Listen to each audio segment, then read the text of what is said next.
যে খেতে ভালোবাসে সে অবশ্য রান্না করতেও ভালোবাসে, আর আমিও রান্না করতে অনেক ভালোবাসি আর রান্না করে সবাইকে খাওয়াতেও ভালোবাসি। তো এটা ছিল রবিবারের ভিডিও, আর রবিবার মানেই প্রচুর খাওয়া দাওয়া। তো নমস্কার সবাইকে, আমার নতুন আরেকটি ব্লগে আমাদের সবাইকে স্বাগত। তো এটা রবিবারের ভিডিও বললামই, আর এডিট করতে একটু দেরি হচ্ছিলো তাই আজকে দিলাম।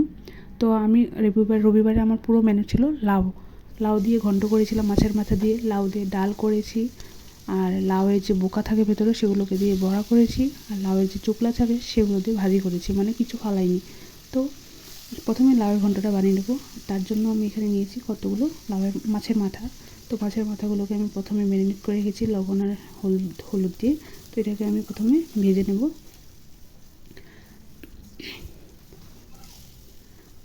তারপর সেম তেলে আমি তেল আর এখানে অ্যাড করবো না, সেম তেলে 2টো তেজপাতা আর কিছু পরিমাণে পাঁচফোড়ন দিয়ে দেবো।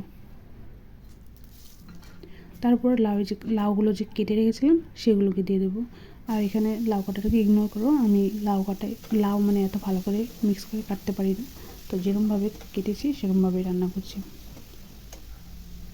তো এবারে একটু ঢাকা দিয়ে দেবো, যেহেতু ঢাকাটা দেখানো হয়নি। তো ঢাকা খুলে দেখলাম লাউ থেকে জল বেরিয়েছে, আমি জল অ্যাড করিনি, জল নিজেই বেরিয়েছে। তারপর ভেজে রাখা মাছের মাথাগুলো এখানে অ্যাড করে দেবো, আর অবশ্যই এগুলোকে একটু ভেঙে ভেঙে দেবো, না হলে ভালো হবে না, তা ভেঙে দিচ্ছি।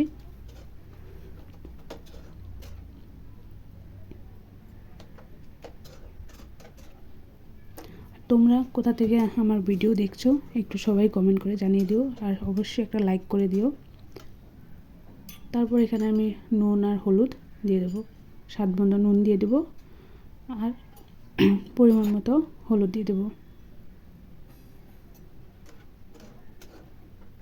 তারপর একটু ভালো করে মিক্স করে নেব হলুদ আর নুন দেওয়ার পর।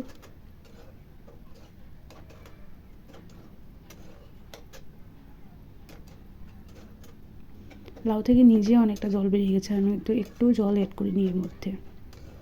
একটু এবার ভাজা ভাজা হয়ে এসেছে, জলটা যেটু ছিল সেগুলো কিন্তু শুকিয়ে গেছে, একটু ভাজা ভাজা হয়ে এসেছে।